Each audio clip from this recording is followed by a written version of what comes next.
स्वामी भास्करानंद। कानपुर जिले का मैथालालपुर गांव, संवत 1890। आश्विन मास की सप्तमी के दिन शाम होने के पूर्व 3 अपरिचित सन्यासी गांव में मिश्रीलाल मिश्र का पता पूछते हुए उनके घर आए।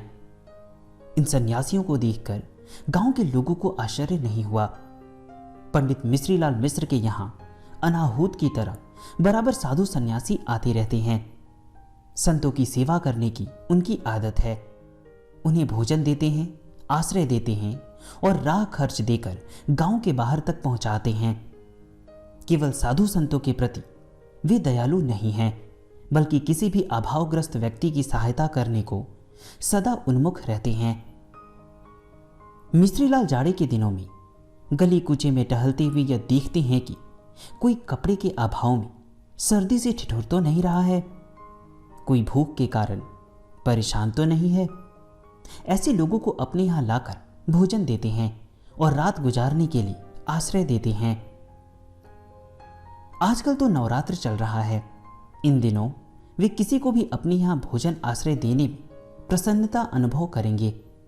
भगवान की कृपा से खुशहाल हैं, इसलिए यह सब कर पाते हैं। अपने दरवाजे पर एक साथ 3 सन्यासियों को खड़े देखकर मिश्रीलाल जी बड़े आदर के साथ उन्हें भीतर ले आए। आदर सत्कार के लिए लोगों को पुकारने लगे। तभी आगत सन्यासियों में से एक ने कहा, पंडित जी, आप हमारे लिए परेशान ना हो। हम यहां एक विशेष कार्य से आए हैं। जो ही वह कार्य समाप्त होगा त्यों ही हम चल देंगे।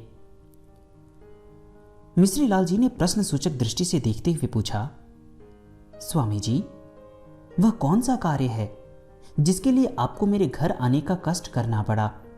अगर असुविधा ना हो तो मुझे भी बताएं ताकि मैं सहायता करूं। संत ने कहा, आपकी सहायता के बिना यह कार्य नहीं होगा। आपसे हम सहायता लेंगे। बात यह है कि आज आपके यहां एक पुत्र जन्म लेगा। इस बालक के कारण न केवल आपकी बल्कि आपके वंश की प्रतिष्ठा बढ़ेगी। आपको कष्ट यह करना है कि जो ही बालक भूमिष्ठ हो तब उसे कोई ना देखे। सबसे पहले हम तीनों देखेंगे।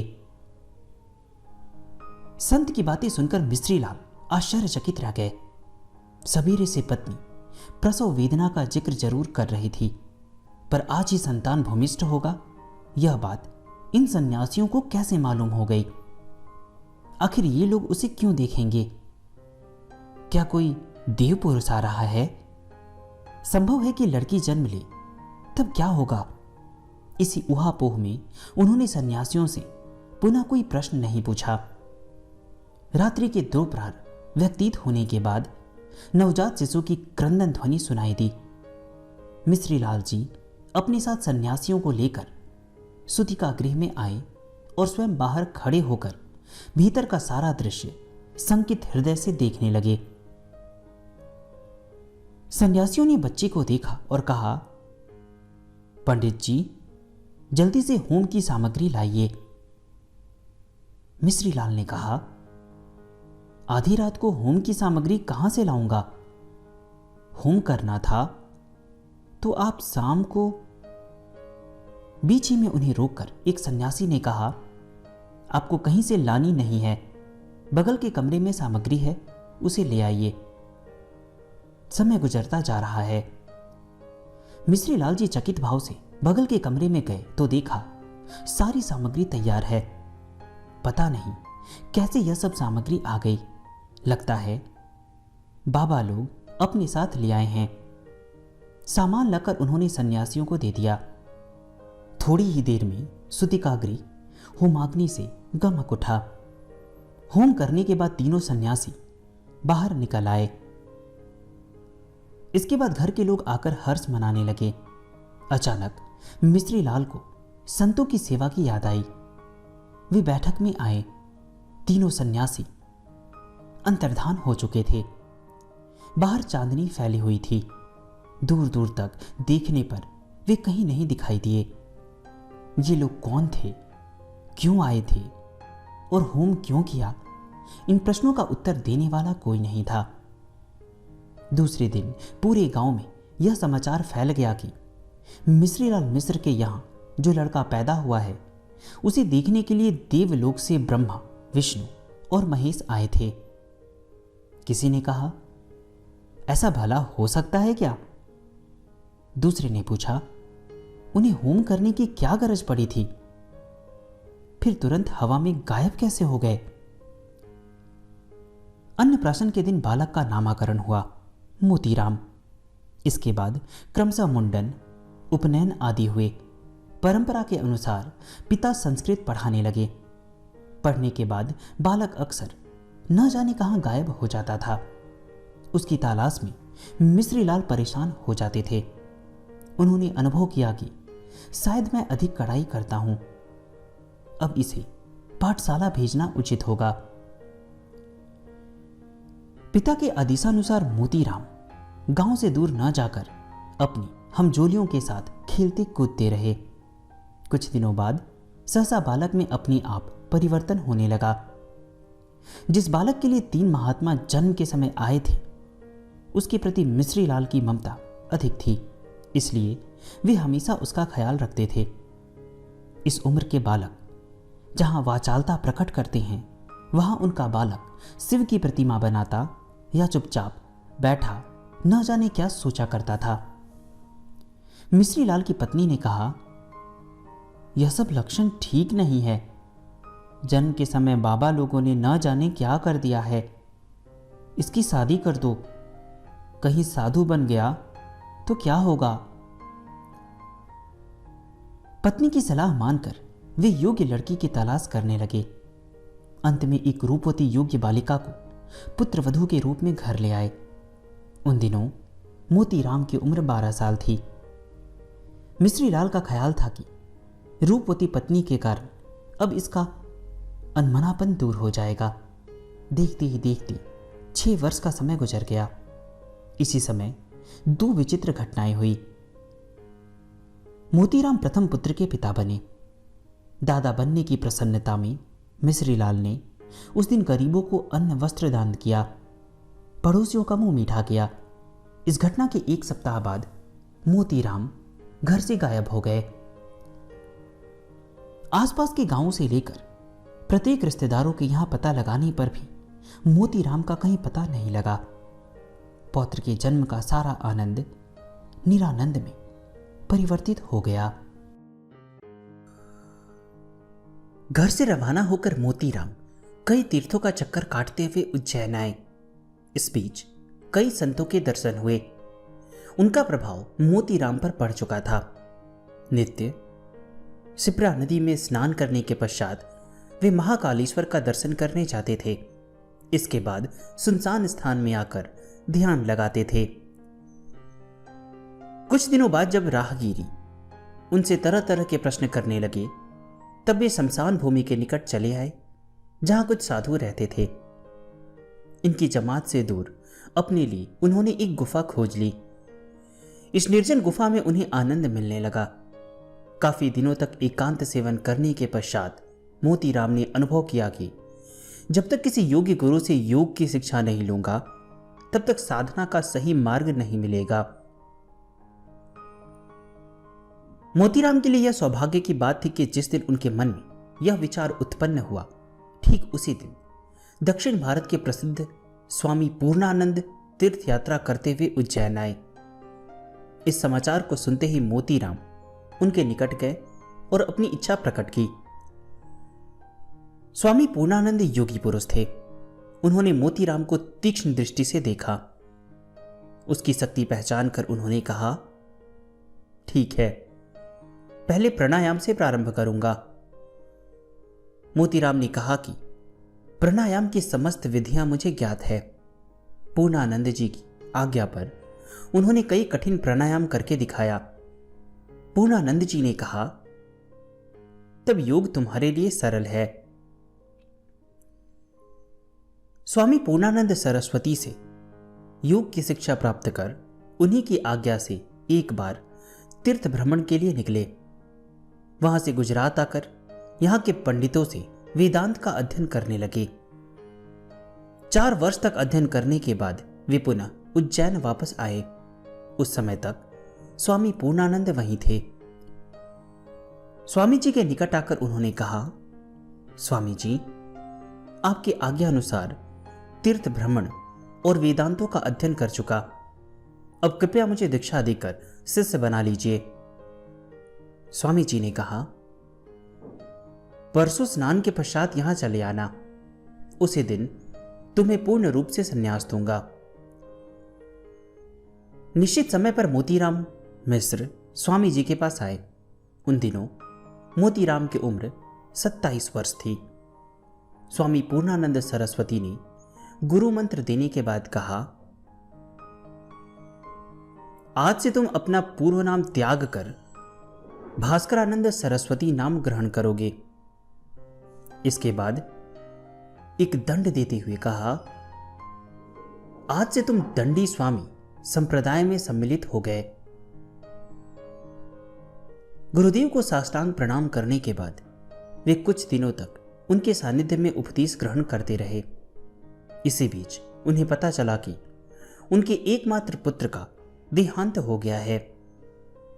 इस समाचार से उन्हें किसी प्रकार की पीड़ा नहीं हुई।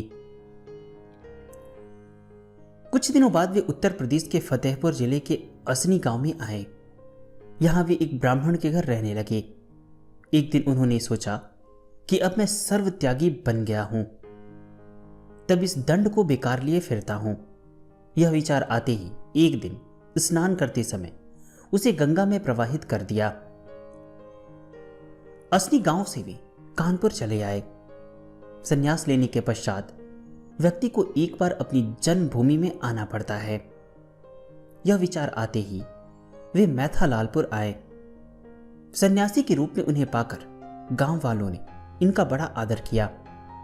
इस आदर स्नेह से मुक्ति पाने के लिए एक दिन वे रात को चुपचाप चल दिए। साथ में जितने वस्त्र तथा वस्तुएं थी वह सब फेंक दी। केवल कौपीन पहनकर पूर्ण रूप से वैरागी बन गए। कानपुर से हरिद्वार होते हुए बद्रीनाथ आए। यहां से केदारनाथ, गंगोत्री, यमुनोत्री दर्शन करते हुए मानसरोवर चले आए। यहां से पुनः दक्षिण भारत के तमाम तीर्थों का दर्शन करने के बाद आप हरिद्वार आकर विभिन्न ग्रंथों के अध्ययन में जुट गए। अध्ययन समाप्त करने के पश्चात उन्होंने निश्चय किया कि अब यायावर जीवन समाप्त कर निश्चित रूप से कहीं रहना आवश्यक है। उन्हें सभी तीर्थों से उत्तम काशी नगरी अधिक उपयुक्त प्रतीत हुई। तत्काल वे काशी आकर गंगा किनारे रहने लगे। प्रचंड गर्मी में तप्त बालू पर चुपचाप बैठे रहते। भयंकर शीत और वर्षा काल में भी वे अपने स्थान पर ध्यान लगाए रहते। किसी भी प्रकार के प्राकृतिक दुर्योग का आप पर प्रभाव नहीं पड़ता था। कहते हैं कि लोग सोते हैं पर उनकी जबान चलती रहती है। आपके त्याग तपस्या के प्रति काशी के नागरिक आकृष्ट हुए। आपकी चर्चा होने लगी। फलस्वरूप आर्त पीड़ित लोग आशीर्वाद पाने के लिए आपके निकट आने लगे। इससे आपकी साधना में व्याघात पहुंचने लगा। कभी कभी लोगों से बचने के लिए वे गंगा के उस पार चले जाते थे। ठीक इन्हीं दिनों अमेठी के नरेश ने आपसे आग्रह किया कि उनके बाग में चलकर रहें।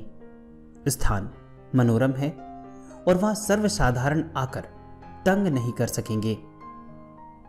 अमेठी नरेश की कोठी नगर के दक्षिणी छोर पर दुर्गा कुंड की बगल में थी। पहले यह बाग राजा अमृत पेशवा का था। सन 1857 ईस्वी के विद्रोह के समय इस कोठी को अपने कब्जे में लेकर सरकार ने नीलाम कर दिया था। उस समय अमेठी नरेश श्री लाल माधव सिंह ने खरीद लिया। उन्होंने ही इस कोठी का नाम आनंद बाग रखा था। राजा साहब के आग्रह पर स्वामी भास्करानंद जी आनंद बाग में चले आए।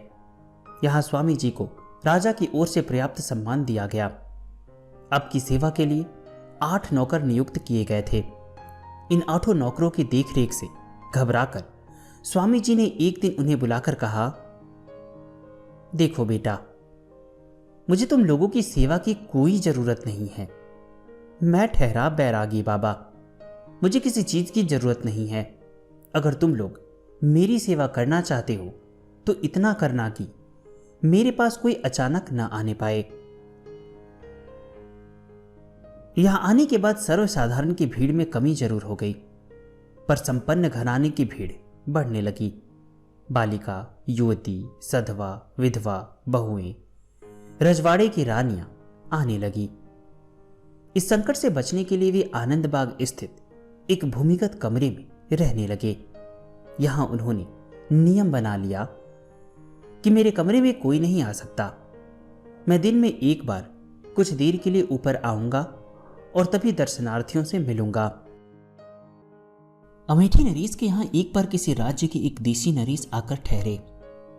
स्वामी जी का व्यवहार उन्हें ढोंग प्रतीत हुआ। दरअसल वे स्वामी जी के बारे में अन्य ढोंगी सन्यासियों जैसा विचार रखते थे। उन्होंने स्वामी जी की शक्ति की परीक्षा लेने के लिए जाल फेंका। नगर से 3 वार वधुओं को बुलाकर उन्होंने कहा, इस मकान में एक सन्यासी रहते हैं। अगर तुम अपने हाव भाव और कर्तव्य से उन्हें अपने जाल में फांस सको तो तुम्हें 100 रुपए इनाम दूंगा। उन दिनों 100 रुपए की काफी कीमत थी। इतनी बड़ी रकम पाने के लालच में वे तुरंत राजी हो गई। शाम ढली, तीनों वार वधुएं मनमोहिनी श्रृंगार किए आई। उन्हें यह बता दिया गया कि स्वामी जी कहाँ हैं। तीनों वेश्याएं हाथ में दीपक लेकर भूगर्भ स्थित बाबा के कमरे में आई तो देखा वे समाधि लगाए बैठे हैं, आंखें बंद है। कुछ पल उन्हें देखने पर इनके मन का कलुष दूर हो गया। वे झटपट ऊपर चली आई। राजा केतकी फूलों के कुंज में छिपे सारा दृश्य देख रहे थे।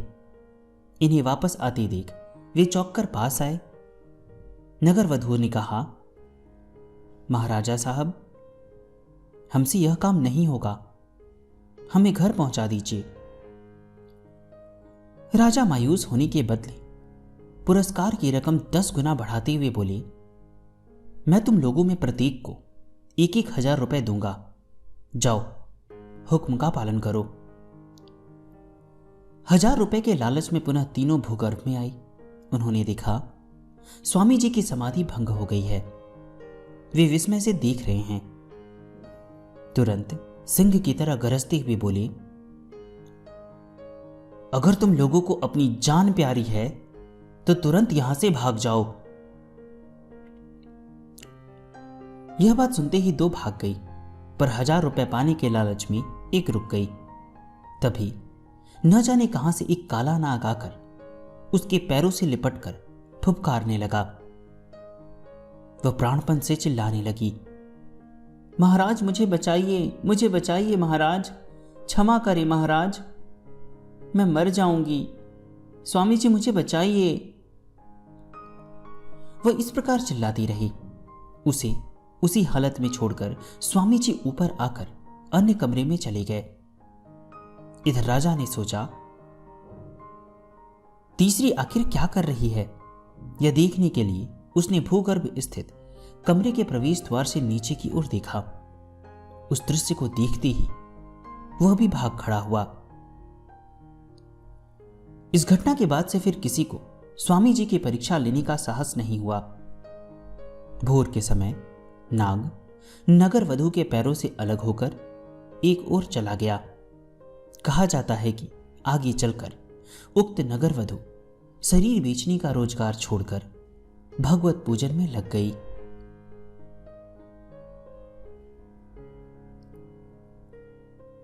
आनंद बाग में रहते हुए स्वामी जी कठोर साधना करते रहे।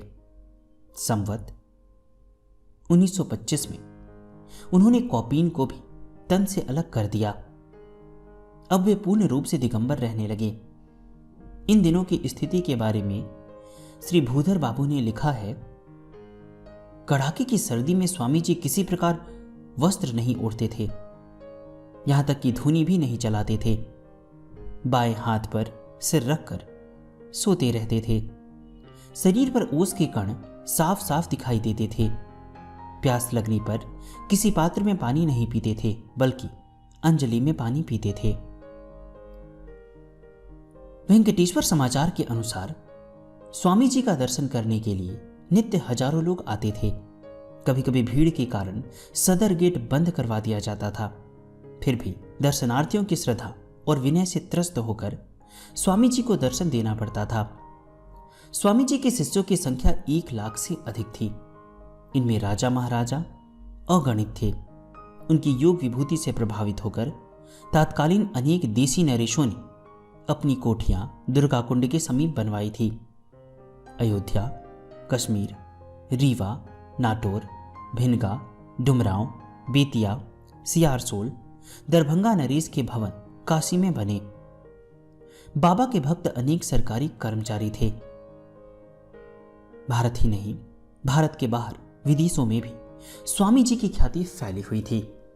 भारत के अनेक राजा महाराजा स्वामी जी की सेवा में विभिन्न प्रकार के व्यंजन फल भेजा करते थे। सिंगापुर से केसूर, ईरान से बैर, चीन से केले, काबुल से सरदे, हैदराबाद से तरबूज आदि पोस्ट पार्सल से आते थे। स्वामी जी यह सब चीजें जिलाधीश, सिविल सर्जन, कोतवाल, जज आदि को दान कर देते थे। काशी, दरभंगा, बढ़ल, नेपाल, नागौद, बेतिया, अयोध्या आदि नगरों के राजा भी ऐसे पदार्थ भेजते थे जिन्हें स्वामी जी कुत्तों, बंदरों, बिल्लियों, गायों आदि को खिला देते थे। प्रभुपाद विजय कृष्ण गोस्वामी काशी प्रवास काल में अक्सर स्वामी जी का दर्शन करने आते थे। एक दिन आने पर उन्होंने देखा कि एक देसी नरेश एक थाली में मोहरे भरकर उसे स्वीकार करने का अनुरोध कर रहे हैं। स्वामी जी चुपचाप बैठे हैं। रूस के युवराज अपने छोटे भाई के साथ भास्करानंद जी स्वामी का दर्शन करने आए थे। योगियों के पास आते ही उनकी तेज का प्रभाव पड़ता है। युवराज स्वामी जी से अत्यंत प्रभावित हुए। 4 वर्ष बाद अपने एक दूत के द्वारा अनेक रूसी फल भिजवाए थे। अंग्रेजी साहित्य के प्रसिद्ध कथाकार मार्क ट्वेन को भारत में सबसे अधिक भास्करानंद जी के व्यक्तित्व ने प्रभावित किया था। स्वामी जी के बारे में उनके कई लेख प्रकाशित हुए हैं। भारत के तत्कालीन जनरल लंगखट, उनकी पत्नी लेफ्टिनेंट जनरल और मेजर जनरल के साथ अमेठी कोठी में स्वामी जी का दर्शन करने गए। सन 1898 ईस्वी में उत्तर प्रदेश के गवर्नर श्री जे डिगेस आए थे। जब मार्क ट्वेन ने लेख प्रकाशित हुए तब जर्मनी के सम्राट कैसर विलियम द्वितीय ने श्री ग्रफ कर्नेग सम्मार्क को अपना दूत बनाकर काशी भेजा ताकि स्वामी जी कुछ दिनों के लिए जर्मनी में आकर उस देश को पवित्र करे। स्वामी जी ने दूत से कहा, मेरी यह प्रतिज्ञा है कि काशी छोड़कर अन्यत्र कहीं नहीं जाऊंगा। अमेरिका, फ्रांस तथा इंग्लैंड के पत्रों में उन दिनों स्वामी जी के बारे में अनेक लेख प्रकाशित हुए थे। भारत में हिंदी, अंग्रेजी, बंगला, मराठी पत्र पत्रिकाओं में जीवन चरित्र प्रकाशित हुए हैं। संवत 1930 में पंडित मिश्रीलाल मिश्र का मन उचट गया। लड़का सन्यासी बन गया। एकमात्र पौत्र की अकाल मृत्यु हो गई। एक दिन किसी को बिना कोई सूचना दिए वे काशी चले आए और यहां सन्यास लेकर रहने लगे। बाद में यही उनका निधन हो गया। उधर घर पर मिश्रीलाल जी की पत्नी अपने पति, पुत्र, पौत्र को खोने के बाद बद्रीनाथ दर्शन करने गई। वहां ऐसी बीमार हुई कि भगवान ने उन्हें भी अपने यहां बुला लिया। कलकत्ते से एक लखपति सेठ काशी आए। नगर में रहने की अपेक्षा वे छावनी क्षेत्र में किराए का मकान लेकर रहने लगे। यहां रहते हुए उन्होंने देखा कि इस क्षेत्र के अधिकांश अंग्रेज नर नारी किसी भारतीय योगी की चर्चा करते हैं, उनका दर्शन करने जाते हैं। कौतूहलवश एक दिन वह भी स्वामी जी के पास आए। कुछ देर बाद स्वामी जी ने आदेश दिया कि अब तुम वापस चले जाओ। लखपति सेठ गया नहीं। बल्कि चुपचाप वहीं बैठा रहा। सुबह से दोपहर फिर शाम हो गई। स्वामी जी ने कहा, भूख प्यास को रोककर यहां बैठने से क्या लाभ होगा, जाओ घर जाकर आराम करो। सेठ ने कहा, घर जाकर क्या करूंगा, मन में बड़ी अशांति है, यही भूखा प्यासा प्राण दे दूंगा अगर आपकी कृपा प्राप्त। स्वामी जी ने बात काटते हुए कहा, मैं जानता हूं कि तुम्हारी पत्नी गुजर गई है और अभी तक अशौच दूर नहीं हुआ है, पर यहां तुम नित्य क्लब जाते हो, विदेशी रमणियों के साथ सोते हो। देखते ही देखते सेठ के चेहरे का रंग उड़ गया। उन्होंने अनुभव किया कि यह सब बातें मेरे सिवा कोई नहीं जानता। स्वामी जी कैसे जान गए? जरूर त्रिकालदर्शी हैं। आत्मग्लानि और पश्चाताप ने उन्हें प्रायश्चित के लिए प्रेरित किया। स्वामी जी के चरण आंसुओं से धोते रहे। दयालु स्वामी जी ने उनके अपराधों को क्षमा करते हुए बाद में उन्हें दीक्षा दी। इस प्रकार की एक घटना का उल्लेख श्री क्षेत्र चंद्र बसु ने किया है। उन्होंने लिखा है, पत्नी के निधन के बाद मेरा मन उच्चाट हो गया। शांति प्राप्त करने के उद्देश्य से स्वामी जी के निकट गया। मुझे देखते ही उन्होंने कहा, क्यों बेकार परेशान हो रहे हो, अभी तुम्हें पुनः नए सिरे से गृहस्थी बसानी है। स्वामी जी की बातें सुनकर मैं चौंक उठा। मैंने अपनी पत्नी के निधन की चर्चा तक नहीं की थी, पर अंतर्यामी ने सब कुछ जान लिया। मैं गुरुदेव के समीप काफी देर तक बैठा रहा। सहसा मैंने देखा कि एक महिला की छाया मूर्ति जो गोद में बालक लिए हुए थी मेरे आसपास टहल रही है। तभी उस छाया मूर्ति की ओर देखते हुए स्वामी जी ने कहा, मेरी राय है कि अब तुम घर चले जाओ। मेरा यह भी आदेश है कि तुम पुनः एक विवाह कर लो। अगर ऐसा नहीं कर सके तो भविष्य में मेरे यहां मत आना। इस आदेश को सिरोधार्य कर मैं घर वापस आया। पुनर्विवाह हुआ। रात्रि में देखा, यह वही मूर्ति थी जिसे काशी में गुरुदेव के पास देखा था।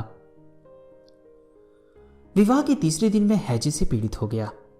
डॉक्टरों ने जवाब दे दिया। मां ने व्याकुल होकर गुरुदेव के पास तार भेजा। आपके आदेश पर मैंने लड़के का विवाह किया, अब वह मरणासन्न है, इसे बचाइए।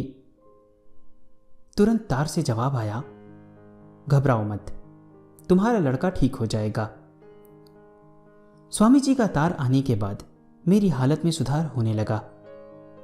मुझे इस तरह मौत के मुंह से निकलते देख मेरे बहनोई राय रामानाथ घोष स्वामी जी के प्रति श्रद्धा से विगलित हो उठे। वे स्वयं अपनी एक समस्या लेकर बाबा के पास गए। बात यह थी कि उनका एकमात्र पुत्र था। वे उसका विवाह करने में हिचक रहे थे। जन्म पत्रिका के अनुसार 16वें वर्ष में मार्केश योग था। स्वामी जी से राय मांगने पर उन्होंने कहा, आप लड़के का विवाह कर दीजिए। स्वामी जी से आश्वासन पाकर रमनाथ सपत्नीक वापस चले आए। उनके जाने के बाद एक ज्योतिषी जो कि स्वामी जी के पास बैठा था बोले, महाराज, इस बालक पर संकट आने वाला है और आपने उसके विवाह की आज्ञा कैसे दे दी? स्वामी जी ने कहा, जिस लड़की के साथ इस लड़के का विवाह होने वाला है उसके भाग्य में वैधव्य लिखा है। उसे कौन मिटा सकता है? उसके कर्म इस लड़के के कर्म से संयुक्त हैं। उसे विधवा होना ही है, लेकिन जब तक मैं जीवित हूं तब तक उसकी अकाल मृत्यु नहीं होगी। आगे चलकर स्वामी जी हैजे से पीड़ित हुए। उधर लड़का घोड़े से गिर पड़ा। कुछ दिनों तक स्वामी जी अचेतनावस्था में थे और बाद में अपना कलेवर छोड़ दिया। ठीक उसी समय वह बालक भी चल बसा। महाराज के शिष्यों में अयोध्या के नरेश श्री प्रताप नारायण सिंह थे। एक बार काशी आकर वे स्वामी जी की सेवा में काफी दिनों तक रह गए। अचानक एक दिन राज्य से तार आया। तार पाते ही राजा साहब यात्रा की तैयारी करने लगे। बाद में स्वामी जी के पास आकर अनुमति मांगी। स्वामी जी ने कहा, यात्रा स्थगित कर दो, अभी तुम काशी के बाहर नहीं जा सकते। यह आज्ञा सुनकर राजा साहब सहम गए। राजा साहब के राज्य में एक घटना हो गई जिसके लिए उन्हें जाना आवश्यक है और इधर स्वामी जी जाने की आज्ञा नहीं दे रहे हैं। अजीब कसमकस थी। उन्होंने निवेदन किया कि मेरा जाना बहुत जरूरी है। स्वामी जी ने कहा, अगर इतना आवश्यक है तो जिस गाड़ी से जाने का निश्चय किया है उससे मत जाओ, बाद में जो गाड़ी जाने वाली हो उससे जाओ। इस आज्ञा को सिरोधार्य कर राजा साहब यथा समय स्टेशन आए तो पता चला कि इसके पहले वाली गाड़ी जौनपुर के समीप मालगाड़ी से टकरा गई है। रास्ता साफ होने में समय लगेगा। गुरुदेव की भविष्यवाणी पर उनका तन मन पुलकित हो उठा। एक बार स्वामी जी ने संवत 1952 में कानपुर के भक्त गया प्रसाद के विशेष आग्रह पर उनके यहां जाने का निश्चय किया। वे चाहते थे कि यह यात्रा चुपचाप हो। मन में एक शंका थी कि अयोध्या नरेश को अगर पता चल गया तो वह जरूर रोक लेगा। स्वामी जी की शंका सही साबित हुई।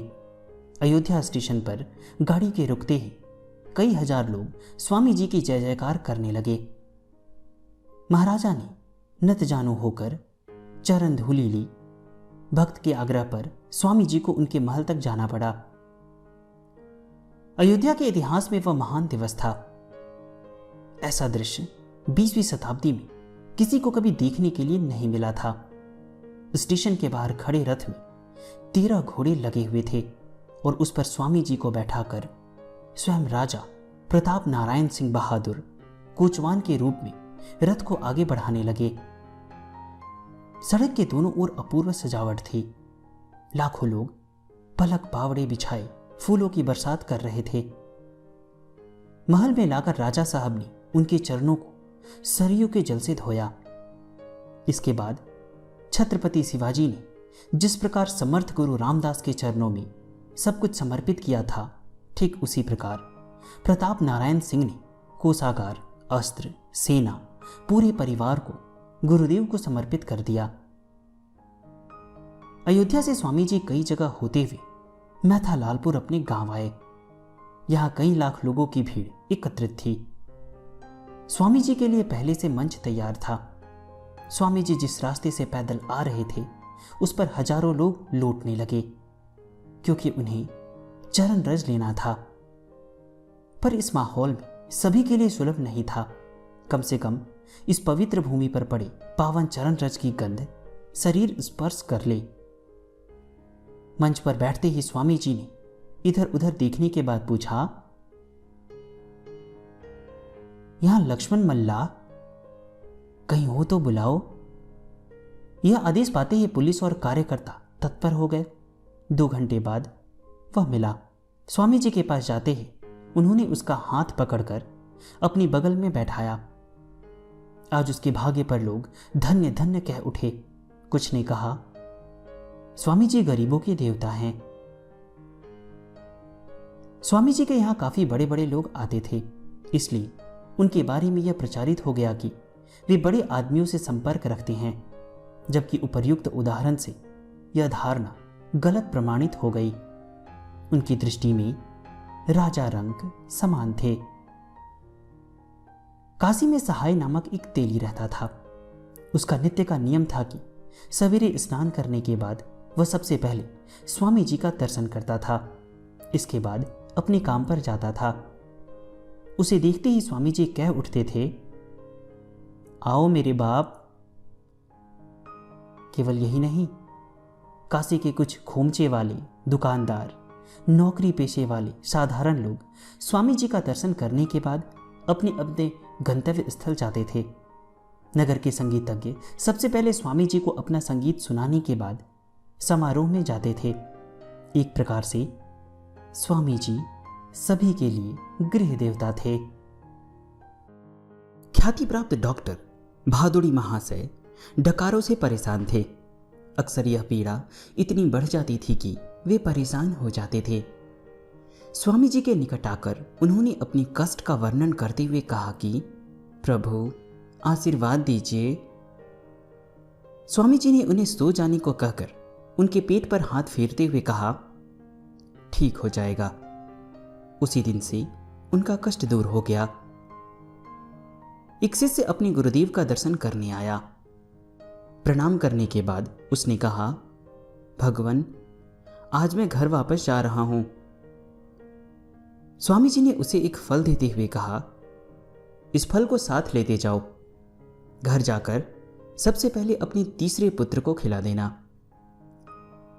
शिष्य महोदय समझ नहीं पाए कि आखिर तीसरे पुत्र को क्यों खाने को दे रहे हैं। प्रसाद तो सभी खा सकते हैं।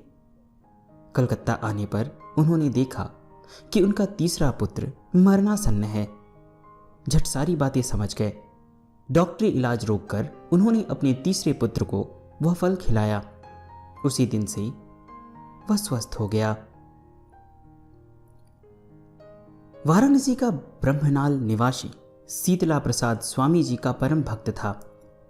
एक दिन शीतला प्रसाद का पुत्र तीसरी मंजिल से नीचे गिर पड़ा। हालत चिंताजनक हो गई। डॉक्टरों ने जवाब दे दिया। यह देखकर वे उसी हालत में बच्चे को लेकर स्वामी जी के पास आए। दयामय स्वामी जी ने उसे अपना पदोदक दिया। बच्चे के मुंह में पदोदक पड़ते ही वह होश में आ गया और स्वस्थ हो गया। इस घटना के कुछ ही रोज बाद सुखीरपुर निवासी एक ब्राह्मण आया। उसकी बीमारी अजीब थी। वह जो कुछ खाता तुरंत कह हो जाती थी। इस रोग के कारण उसका स्वास्थ्य काफी खराब हो गया था। आगंतुक अपनी व्यथा को व्यक्त करे उसके पहले ही स्वामी जी ने कहा, पांडे जी आप जरा जल्दी से खिचड़ी बनाइए। खिचड़ी बन जाने पर स्वामी जी के सामने परोसी गई।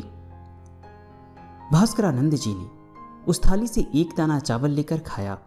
शेष खिचड़ी ब्राह्मण महाशय से खाने को कहा। पांडे जी ने डरते डरते खाया। काफी देर बाद स्वामी जी ने कहा, जाओ अब डर नहीं है। कानपुर जिले के बाबू नारायण सिंह स्वामी जी के शिष्य थे। नारायण सिंह जब स्वामी जी के दर्शन के लिए काशी आते थे तब सपत्नीक आते थे। इस बार वे चुपचाप अकेले रवाना हो गए क्योंकि पत्नी गर्भवती थी। इसी हालत में उन्हें ले जाना उचित नहीं था।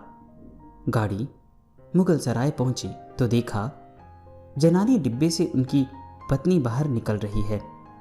अब क्या करते? लाचारी में सपत्नीक बाबा के दरवाजे में आए। दूसरे ही दिन पत्नी को प्रसव वेदना होने लगी। उसकी हालत देखकर नारायण सिंह उद्विग्न हो उठे। शहर में कहीं रहते तो कुछ करते। बाबा के आश्रम में कौन मददगार बैठा है? ठीक इसी समय मानकी नामक एक महिला बाबा को प्रणाम करने आई। उसे देखते ही स्वामी जी ने कहा, मेरे साथ आ। नारायण सिंह जिस कमरे में ठहरे हुए थे वहां जाकर नारायण सिंह से बिना कोई प्रश्न किए उन्होंने मानकी से कहा, भीतर कमरे में ठकुराइन है, तू भीतर चली जा और उनके सिर पर हाथ फेरती हुई कहना, 10 दिन देर से बच्चा हो। यह वाक्य केवल 3 बार कहना। स्वामी जी की आज्ञा अनुसार मानकी भीतर गई और 3 बार स्वामी जी की बातों को दोहराया। तुरंत प्रसव वेदना दूर हो गई। स्वामी जी मुस्कुराते हुए वापस चले गए। ढाका जिले में स्थित बहरमपुर गांव के निवासी श्री चंडीचरण बसु मधुमेह रोग से पीड़ित थे। धीरे धीरे रोग बढ़ता गया। चारों ओर से निराश होकर वे स्वामी जी के पास आए। उद्देश्य था कि मरने के पहले दीक्षा ले लूंगा वरना पशु योनि में जन्म लेना पड़ेगा। बसु महोदय का संकल्प सुनकर स्वामी जी ने कहा, तुम्हें दीक्षा देने में कोई आपत्ति नहीं है, पर पहले अपने कुलगुरु से मंत्र ले लो, इसके बाद दीक्षा लेने आना। स्वामी जी की राय सुनकर बसु महोदय निराश हो गए।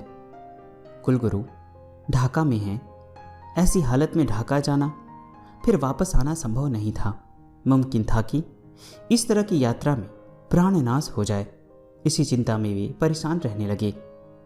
एक दिन गंगा स्नान कर लौट रहे थे तो सहसा कुलगुरु से उनकी मुलाकात हो गई। वे खुशी से उछल पड़े। कुलगुरु को सारी बातें बताकर उनसे मंत्र लिया और इसके बाद स्वामी जी से दीक्षा। इस घटना के बाद वे स्वामी जी के पास बराबर जाते रहे। एक दिन स्वामी जी ने कहा, अब घर वापस चले जाओ, तुम्हारी बीमारी ठीक हो गई है। बसु महोदय ने सोचा, गुरुदेव केवल आश्वासन दे रहे हैं, तकलीफ तो पहले की ही तरह मौजूद है। स्वामी जी ने कहा, तुम्हारा रोग 39वें दिन बिल्कुल ठीक हो जाएगा, अब बेकार समय बर्बाद मत करो। बसु महोदय मन में द्विधा लेकर कलकत्ता चले आए। कुछ दिनों बाद यहां रहते समय उनके नाम इस आशय का एक तार आया कि तुरंत ढाका चले आइए। बसु महोदय अपने डॉक्टरों से राय लेने के लिए गए कि सफर करने लायक मेरी स्थिति है या नहीं। डॉक्टरों ने उन्हें सफर करने से मना किया, लेकिन कार्य इतना जरूरी था कि उन्हें जाना ही पड़ा। ढाका आने के ठीक चौथे दिन उन्होंने अनुभव किया कि उनका सारा कष्ट दूर हो गया है। तुरंत डायरी खोलकर उन्होंने देखा तो ज्ञात हुआ कि आज से 39 दिन पूर्व स्वामी जी ने जो भविष्यवाणी की थी, आज वह सत्य प्रमाणित हो गई। इस घटना के कुछ दिनों बाद बसु महाशय ढाका शहर में डिप्टी कलेक्टर बन गए। इस पद पर कार्य करते हुए एक बार गुरुदेव का दर्शन करने के लिए काशी आए। अचानक एक दिन बसु महोदय की इच्छा हुई कि स्वामी जी को अपने हाथ का बनाया भोजन खिलाऊं, पर दूसरे ही क्षण ख्याल आया कि मैं तो शूद्र जाति का हूं, भला मेरे हाथ का बनाया भोजन गुरुदेव कैसे करेंगे।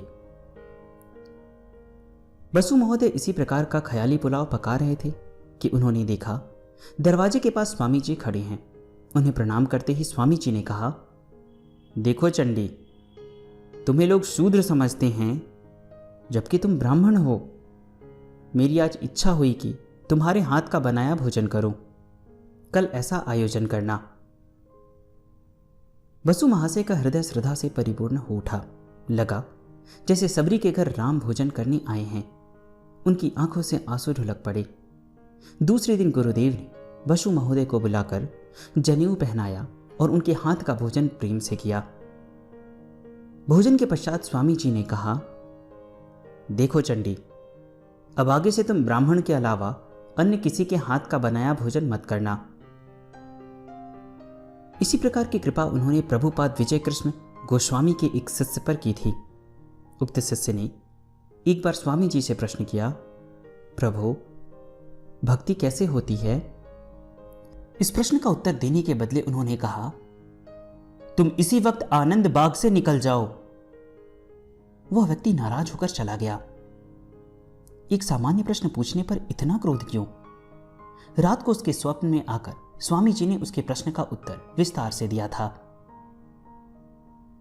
बड़हल की रानी एक बार मुकदमे के चक्कर में बुरी तरह उलझ गई।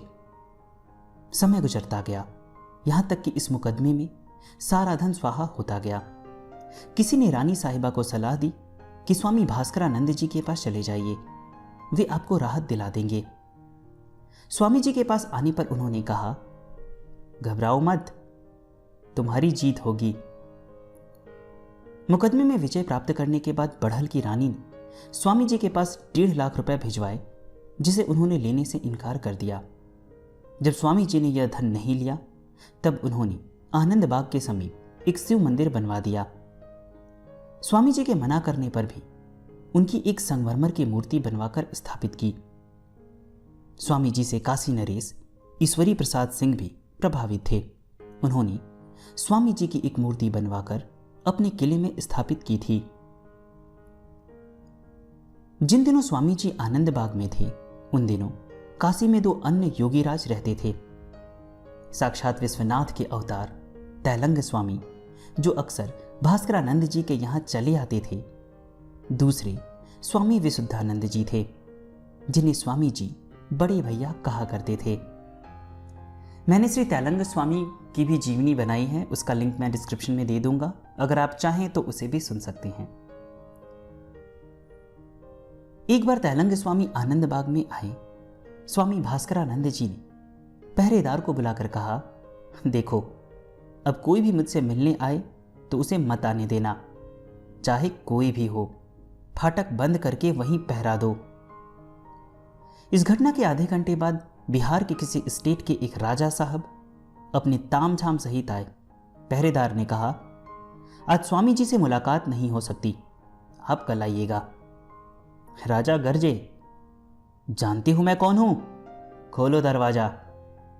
पहरेदार ने कहा, सख्त हुक्म है कि इस वक्त स्वामी जी किसी से नहीं मिलेंगे और ना फाटक खोला जाएगा। एक सामान्य पहरेदार इस प्रकार राजा की उपेक्षा करे, इसे वे कैसे सहन कर सकते थे? राजा का रोष उमड़ा। तुरंत उन्होंने अपने साथ आए प्यादों से कहा, फाटक तोड़ डालो, हम स्वामी जी से मिलकर ही रहेंगे, देखें कैसे कोई रोकता है। फाटक टूट गया। डर से पहरेदार भीतर खबर देने दौड़ा। उसके पीछे पीछे राजा साहब बाग के भीतर आए तो एक अद्भुत दृश्य देखा। बाग में तैलंग स्वामी और भास्करानंद जी मृतावस्था में पड़े हैं। कहीं दोनों सन्यासी नाटक तो नहीं कर रहे हैं? इसे जांचने के लिए उन्होंने तैलंग स्वामी के शरीर को स्पर्श किया। स्पर्श करते ही दोनों व्यक्ति जाग गए और बैठे और तीव्र दृष्टि से राजा की ओर देखने लगे। राजा को लगा जैसे आग की एक लहर उनके पूरे बदन को जला रही है। वे भयवश भाग खड़े हुए, थोड़ी दूर जाते जाते गिर पड़े और बेहोश हो गए। बाद में उनके प्यादे उन्हें गाड़ी पर लाद कर ले गए। कुछ दिनों बाद 50 कर्मचारियों के साथ उपहार लेकर राजा साहब स्वामी जी की सेवा में उपस्थित हुए थे। काफी अनुनय करने पर उन्हें क्षमा मिल गई, लेकिन इस घटना के बाद से बिना आज्ञा कोई भी व्यक्ति स्वामी जी का दर्शन नहीं कर पाता था। नेपाल के एक राणा मीना बहादुर नेपाल की ओर से कलकत्ता में काउंसलर थे। आप बाबा के शिष्य थे। बाबा के उपदेशों का आप पर इतना प्रभाव पड़ा कि आप पत्नी, पुत्र, परिवार, संपत्ति आदि छोड़कर हिमालय में जाकर साधना करने लगे। आप अपनी साधना में इतने उन्नत हो गए थे कि जब इच्छा होती थी तभी अपने गुरुदेव का दर्शन कर लेते थे। स्वामी जी सूक्ष्म रूप में वहां पहुंच जाते थे। एक बार यही मीना बहादुर बाबा के पास बैठे थे। ठीक इसी समय कलकत्ता हाईकोर्ट के जज सर रमेश चंद्र मित्र बाबा के पास आए और बातचीत के सिलसिले में उन्होंने बाबा से पूछा, महाराज, कल आपने बताया था कि जगत कुछ नहीं है, यह तो बंध्या पुत्र की तरह अलीक है। ऐसी स्थिति में जब हम कुछ स्पर्श करते हैं तब उसकी अनुभूति क्यों होती है? इस प्रश्न को पूछने के बाद उन्होंने स्वामी जी के चरण को स्पर्श किया और उसे अपने माथे से लगाने को थे कि सहसा स्वामी जी अपनी आसन से अदृश्य हो गए। दोनों व्यक्ति आश्चर्यचकित हो रहे थे कि बाबा शून्य से नीचे आकर पुनः अपनी आसन पर बैठ गए। इसके बाद उन्होंने कहा, देखो रमेश, मेरा यह शरीर शून्य में वृक्ष की तरह अगर अलीक नहीं होगा तो अभी मैं था और अभी नहीं, ऐसा क्यों होता है? इतना कहकर स्वामी जी पुनः अदृश्य हो गए। इस बार भी दोनों व्यक्ति दंग रह गए। इस प्रकार कई तरह के अलौकिक चमत्कार उन दोनों व्यक्तियों को दिखाते हुए उनकी शंकाओं का समाधान स्वामी जी ने किया।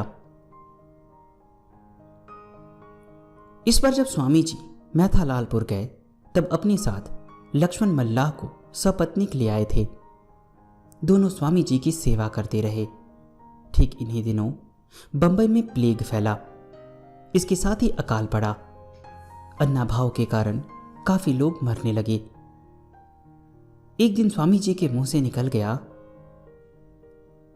कली के पापों का घड़ा पूरा हो रहा है, अब इस दुनिया में न रहना ही उत्तम है। उस समय बनारस के डिप्टी कलेक्टर सामने बैठे थे। उनकी ओर देखते हुए स्वामी जी ने कहा, मेरे बाद मेरे शव को 4 टुकड़ों में काटकर 4 दिशाओं में फेंक देना ताकि पक्षियों को आहार मिल जाए। डिप्टी कलेक्टर पंडित महाराजा ने कहा, भगवान, आप अपना यह आदेश वापस ले लें, मुझसे यह कार्य नहीं होगा। कुछ दिनों बाद स्वामी जी हैजे से पीड़ित हुए। धीरे धीरे हालत खराब होती गई। उसके 5 दिनों बाद वे अपने आसन पर बैठे बैठे परम धाम को चले गए। दुर्गा कुंड पर उनका स्मृति मंदिर तथा नगर के बाहर भास्करा तालाब उनकी स्मृति संजोए हुए है।